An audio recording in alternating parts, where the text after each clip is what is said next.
The SK-27 is a mid-tier fighter based heavily on the Soviet Sukhoi Su-27 flanker of the real world. It was created as a response by the Soviet Air Force to create a plane that could stand up to the F-15, but unfortunately the Soviet Union fell apart shortly after it was introduced and we will never know its true potential. Regardless, the flanker is a popular attraction at air shows that people will die for and is a plane with dozens of variants. I actually like the look of this plane. I think it looks pretty and I want to get my hands on one and make babies after I do that. As I was saying, the SK-27 is quite responsive but somehow slower, less maneuverable and has one less special weapon slot than the MG-29. It also has weaker stats and less special weapons than its prototype variant, but unlike its successor, the SK-27 can mount air-to-ground weapons. It also, for some reason, does not easily eat random missiles like the SK-37. As a result, you can use this plane on any mission, so you get the option for a total air superiority, ground attack or a multi-role build. If you want to play as close air support, you have access to rockets and small bombs. You can either max out on 6 bombs or have rockets in your first slot and bombs in the second. For pure air-to-air missions, you should be aware of which special missiles you will use and which slots you place them in. I recommend the first slot to use SAA and the second for MLAA. The reason is because your first slot has 2 hard points and the second gets 4. I don't see much use in having 4 SAA missiles when 2 should be fine. Otherwise go full MLAA or get more standard missiles if you are special.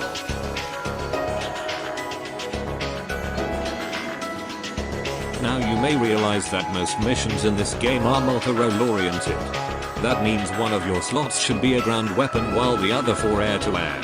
In my specialized case, I prefer to use the medium rockets in slot 1 and MLAA in slot 2.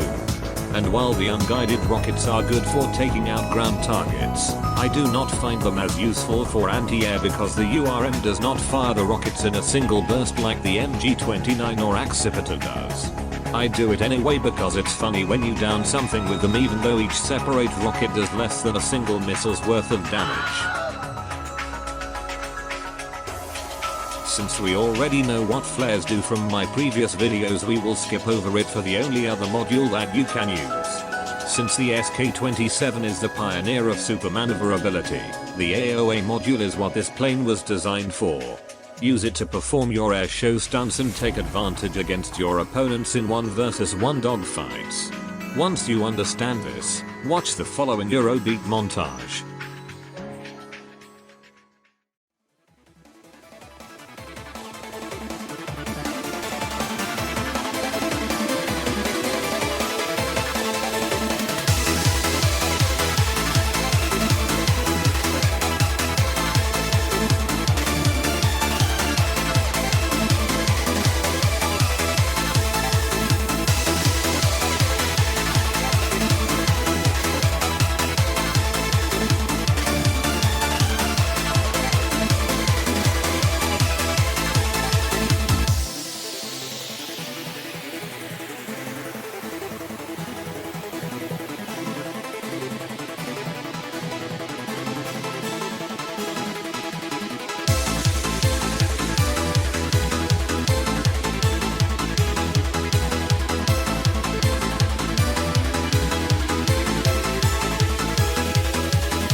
This is the part where we talk about skins as usual.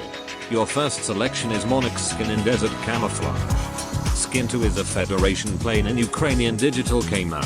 Number 3 is the Cascadian skin in grey, and the last one is Monarch's other skin in Woodland camo. Of course, 4 skins is not enough, and for most PC players, downloading skin mods is a thing, so you can pick what you like.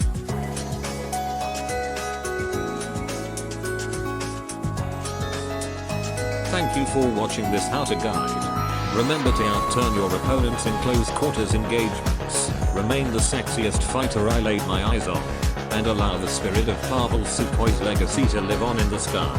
That is everything you need to know in this video. Please remember to like, comment and subscribe for more.